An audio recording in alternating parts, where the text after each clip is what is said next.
أعوذ بالله من الشيطان الرجيم بسم الله الرحمن الرحيم সমস্ত প্রশংসা ও তারিফ মহান আল্লাহ পাকের জন্য। সালাতু সালাম সাইয়েদানা মাওলানা সাইয়্যিদুল মুরসালিন ইমামুল মুরসালিন খাতামান নবীন ও নূরে মুজাসসাম হাবিবুল্লাহ হুজুরে পাক সাল্লাল্লাহু আলাইহি ওয়াসাল্লামের প্রতি সকলের প্রতি আমার আন্তরিক সালাম। আসসালামু আলাইকুম। কাছে কিংবা দূরে, দেশে কিংবা বিদেশে, যে যেখান থেকে আমাদের এই আলোচনা শুনছেন, সকলের প্রতি আমার আন্তরিক সালাম, মোবারকবাদ। আসসালামু আলাইকুম রহমতুল্লাহি ওয়া বারাকাতুহু। আজকে আলোচনা করব সূরাতুল বাকারার 50 নং আয়াতের রূপক অর্থ এবং হাকিকি অর্থ, কোরআন দর্শন ভিত্তিক হাকিকি অর্থ। আউযু বিল্লাহি মিনাশ শাইতানির রাজীম। বিসমিল্লাহির রাহমানির রাহিম। وإذ فرقنا بكم البحر فأنجيناكم وأغرقنا آل فرعون وأنتم تنظرون।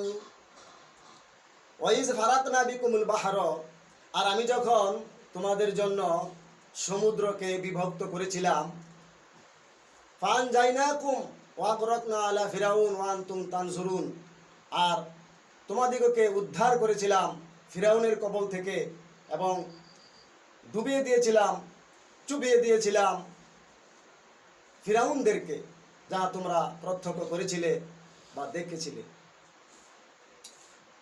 এটা হলো মহাগ্রন্থ আল কোরআনুল কারীমের শব্দগত অর্থ। শব্দগত অর্থ দিয়ে সেই বাবা ইমাম হুসাইন আলাইহিস সালাতু সালামের ওফাতের পরে, শাহাদাতের পর থেকে শব্দগত অর্থ দিয়ে কোরআনের অসংখ্য তাফসীর লিখিত হয়েছে। কিন্তু কোরআনের হাকিকি অর্থ কোনো কালেই আমাদের ধর্মবেত্তাগণ, আমাদের ওয়াইজিনগণ বা আমাদের মুফাসসিরে কেরামগণ, আমার জানা মতে অন্তত দেখি নাই যে হাকিকি অর্থ প্রকাশ করতে। আমরা অত্যন্ত কষ্ট করে অনেক তথ্য উপাত্ত সংগ্রহ করে আমরা কোরআনের হাকিকি অর্থ প্রকাশ করার চেষ্টা করছি। তো ফিরাউনের সাথে হযরত মুসা আলাইহিস সালাতু সালামের বাদানুবাদ সংক্রান্ত যে কথাগুলি কোরআনুল কারীমে উঠে এসেছে, সেখান থেকে এই সূরা বাকারার 50 নং আয়াতের, যেমন মুসা আলাইহিস সালাতু সালামের দলবল, কীর্তিগোষ্ঠী এবং ওনার ভক্ত মুরিদান সহ উনি যখন মিশর শহর ত্যাগ করে তিনি চলে যাচ্ছেন, তখন ফিরাউন বলল যে মোরগ ডাকার আগেই তাদেরকে ধরে ধরে হত্যা করব। তখন মোরগ আর সেদিন ডাকেনি। তাই মুসা আলাইহিস সালাতু সালাম ওনার ভক্ত মুরিদান এবং জ্ঞাতিগোষ্ঠী নিয়ে ওনারা বের হয়ে পড়লেন। ফিরাউন যখন এই খবর পেল, ফিরাউন বলল যে একটি খাসি জবাই করে তার কলিজা খাওয়ার যে সময়টুকু, এই সময়টুকুর ভিতরে তোমরা 6 লক্ষ কিপ্তি সৈন্য আমার কাছে হাজির করো। 6 লক্ষ কিপ্তি সৈন্য দিয়ে আমি মুসা আলাইহিস সালাতু সালামকে এবং ওনার বংশধরকে সমূলে ধ্বংস করে দিব। দেখেন, একটা মজার বিষয়, মুসা আলাইহিস সালাতু সালামের জামানাটা ছিল আজ থেকে প্রায় 7500 বছর আগের জামানা।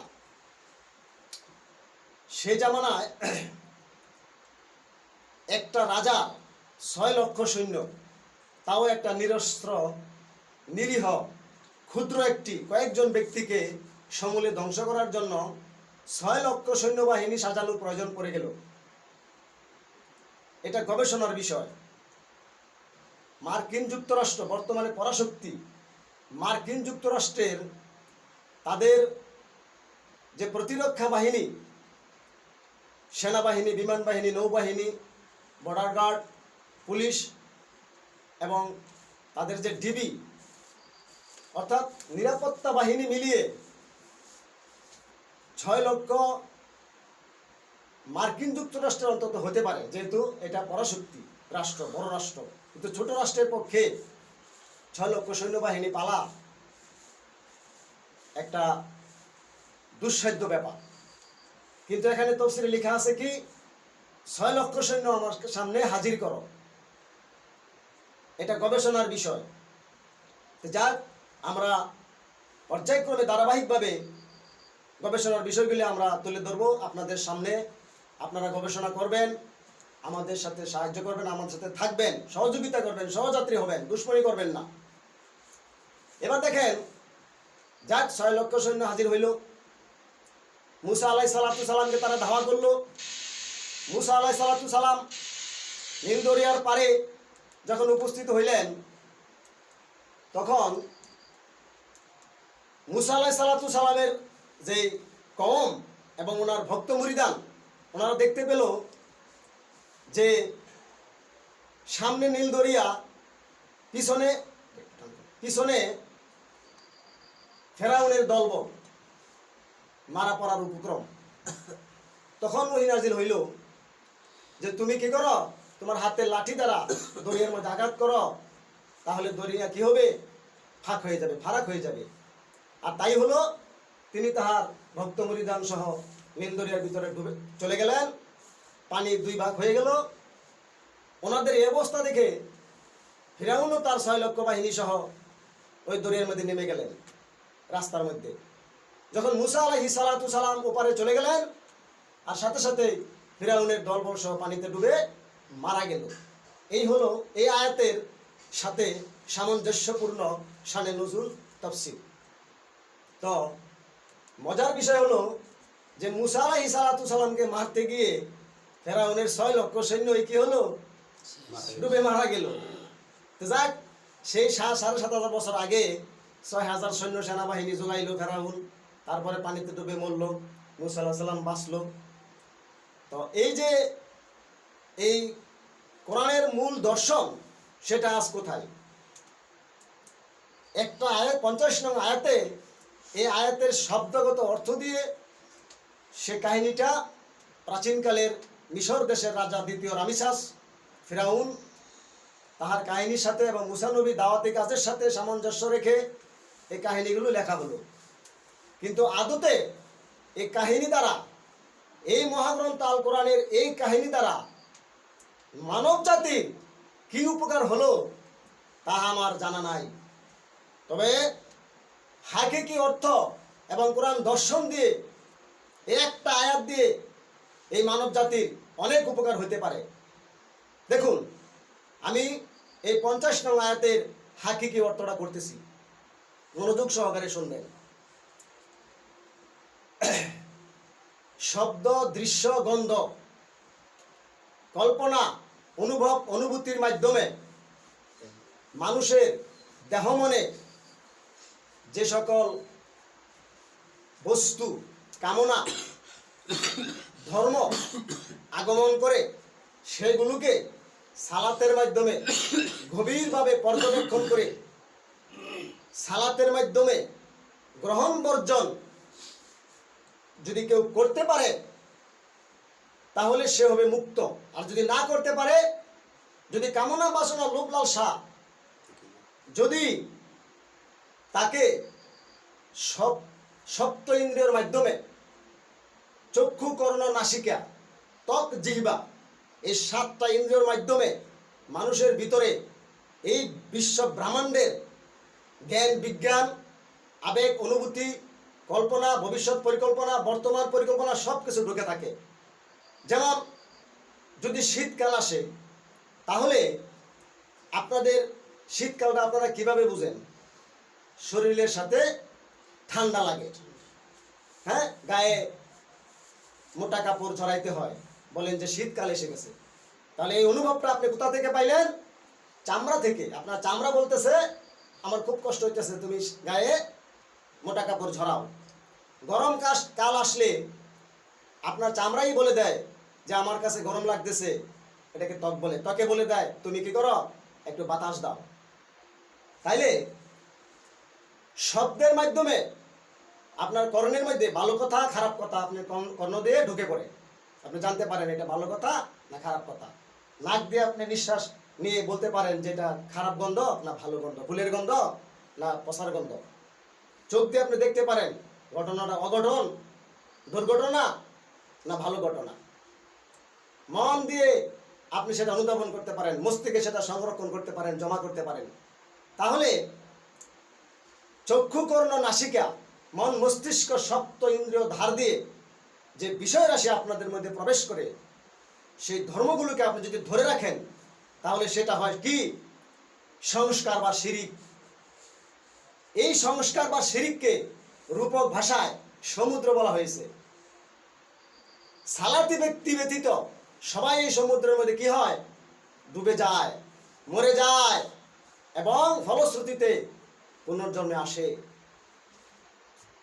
আর যারা সালাতি, গুরুর কৃপায় ফানজাইনাকুম ওয়া গরাকনা আলা ফিরাউন, আমি তোমাদেরকে উদ্ধার করেছিলাম ফিরাউনের কবল থেকে। আর যারা সরল সাধুর শিষ্য, ভক্ত, মুরিদান, তাহারা গুরুর কৃপায় এই কামনা বাসনা থেকে সপ্ত ইন্দ্রিয় ধার দিয়ে এই বিশ্ব ব্রহ্মাণ্ডে ভোগবিলাস থেকে ধরে সমস্ত কিছু তার ভিতরে ঢুকে পড়ে, সেটা কি করে? গুরুর কৃপায় সে তা থেকে মুক্ত হয়ে যায়। ওয়াগরকনা আলা ফিরাউন, আর ডুবে মরে কে? ফিরাউনের দল। সর্বযুগে ফিরাউন বিদ্যমান, সম্পদ জমাকারী, মানুষের উপরে প্রাধান্য বিস্তারকারী শাসক, স্বৈরাচার, ধর্ম ব্যবসায়ী, এরা হলো ফেরাউনের প্রতীক। ফেরাউনের প্রতীক কি? কি? স্বৈরাচার, ধর্ম ব্যবসায়ী এবং সর্বযুগে মানুষকে গোলাম বানানোর পায়তারা যারা করে, যারা সম্পদ জমা করে বিরাট বড় বিল্ডিং বানাইয়া সেই বিল্ডিংয়ের মধ্যে 500-1000 লোকের জন্য বাসা বানাইয়া সে 500-1000 লোকের কাছে বাসা ভাড়া দিয়ে বসে বসে খায়, এরা হলো ফিরাউন। এই ফিরাউনের দল এই কামনা বাসনা লোভ লালসায় ডুবে মরবে। ওয়াগরকনা আলা ফিরাউন, আর ফিরাউনেরা কি করে? ডুবে মরে। ওয়ান্তুম তানজুরুন, আর তোমরা দেখেছিলে, তোমরা দেখবে। কামেল সিদ্ধ পুরুষ যাহারা, যাহারা গুরুর কৃপায় মুক্ত হয়ে গিয়েছে, তাহারা মানব মনের এই শিরিক অবস্থাটা তারা দেখতে পায়। তাহাদের অন্তর্দৃষ্টি দিয়ে তাহারা একটা লোকের দিকে তাকাইলে বুঝতে পারে যে লোকটা কি কামনায় ভরপুর, নাকি লোকটা সরল সাধুর শিষ্য, ফিরিস্তা তুল্য। বনী ইসরাইলেরা অর্থাৎ কামেল সিদ্ধ পুরুষেরা এটা দেখতে পায়। যখন সেই তালিবুদ দুনিয়া মরদুদ দুনিয়ার পেছনে ছুটে, তখন কামেল পুরুষটায়, কামেল লোকটায়, সেই সরল সাধু বুঝতে পারে যে এই ব্যক্তি দুনিয়ার পেছনে ছুটতে ছুটতে তার জীবন অতিবাহিত করতেছে। ওয়ান্তুম তানজুরুন, আর তোমরা দেখিতেছ। আর কামেল লোকেরা তা দেখে, তালিবুদ দুনিয়া মারদুদ, যারা দুনিয়া তালাশ করে তারা মরদুদ শয়তান। উসজুদু লিআদামা ফাসাজাদু ইল্লা ইবলিস, যারা আদমের কাছে আত্মসমর্পণ করে তারা ফেরেশতা তুল্য, আর যারা করে না তারা ইল্লা ইবলিস, ইবলিস তুল্য। আউযু বিল্লাহি মিনাশ শাইতানির রাজিম। আমি শক্ত পাথরের মতো আমার উপরে ঝেঁকে বসা শয়তান থেকে আশ্রয় চাই। যারা নিজের মন মতো চলাফেরা করে তারা ওই রাজিম। আর যাহারা সরল হয়ে যায়, গুরুর কথা মতো চলে, নবী রাসূলের অনুগত্য অনুসরণ করে, উলিল আমরের কথা মতো চলে, তাহারা সরল সাধুর শিষ্য, তাহারাই বনী ইসরাইল। আর যখন কামনায় ভরপুর হয়ে ডুবে মরে সেই ফিরাউনের দল, সম্পদ জমাকারীর দল, স্বৈরাচারের দল, তখন সরল সাধুর শিষ্যরা তাহা দেখিতে পায়। তাহারা মনের রাজা, তাহাদের দৃষ্টিতে মানব মনের সমস্ত বিষয়গুলি দৃষ্টিগোচর হয়। তাই কোরআন বলতেছে, কি বলতেছে? ওয়াগরকনা আলা ফিরাউন ওয়ান্তুম তানজুরুন, সর্বযুগেই সম্পদ জমাকারীরা, স্বৈরাচারীরা, জুলুমবাজেরা সেই কামনার সাগরে ডুবিয়া মরে। আর তোমরা বনী ইসরাইলেরা, সাধু পুরুষেরা তাহা দাঁড়িয়ে দাঁড়িয়ে দেখো কত সুন্দর কোরআন দর্শন। এই কোরআন দর্শন, এই মহাগ্রন্থ আল কোরআন মহানবীর উপর নাজিল হয়েছে। যদি কেউ আত্মদর্শন বুঝে আর কোরআনের হাকিকত বুঝে, তাহলে সে একজন সোনার মানুষে পরিণত হবে। কিন্তু আমাদের কপালে দুর্ভাগ্য, বাবা ইমাম হুসাইনকে কারবালার ময়দানে সপরিবারে শাহাদাত করার পরে এই উমাইয়া আব্বাসের রাজবংশরা, এই উমাইয়া রাজবংশ 120 বছর রাষ্ট্র চালাইছে, আব্বাসীরা চালাইছে 500 বছর। এই তাহারা এই সময়ে কোরআনের তফসিরগুলোকে এই মিথ্যা কাহিনী দিয়ে বিভিন্ন চিত্রনাট্যের মতো বানিয়ে সাজিয়ে তাহারা মানব জাতিকে ধোঁকা দিয়েছে। তারা মনে করেছে যে অনাগতকালের মুসলমানেরা বুঝি এই ধোঁকার মধ্যে চলে যাবে। তারা জানে নাই আমরা এক সময় জন্ম নিব, আমরা খুঁটিয়ে খুঁটিয়ে গেলি বাইর করে দিব। আর মাওলা আলী পাকের বেলায়ত নবী পাক সাল্লাল্লাহু আলাইহি ওয়াসাল্লাম গাদিরে ঘুমে দিয়ে গেছেন, সেই বেলায়েতের হাত ধরে আমাদের চোখ খুলে যাবে আর আমরা এই মিথ্যাকে ডাস্টবিনে নিক্ষেপ করব।